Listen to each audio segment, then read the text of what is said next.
Як зрозуміти, що ви більше не потрібні людині і в її житті просто немає місця для вас? Зараз я все розповім, а ти поки підпишись для того, щоб ми з тобою не загубилися. Тож, якщо ви не потрібні людині, однією з перших ознак, звичайно, є те, що вона припинила проявляти будь-яку ініціативу у спілкуванні з вами.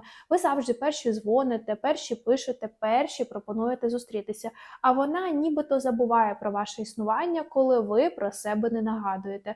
Другою ознакою є те, що вона почала відповідати вам дуже сухо.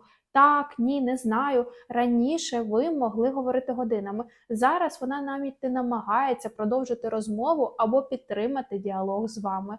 Ну і останньою ознакою є те, що така людина не хоче з вами ділитися якимись важливими моментами зі свого життя. Ви про якісь глобальні зміни в її житті дізнаєтеся із соцмереж або від спільних знайомих.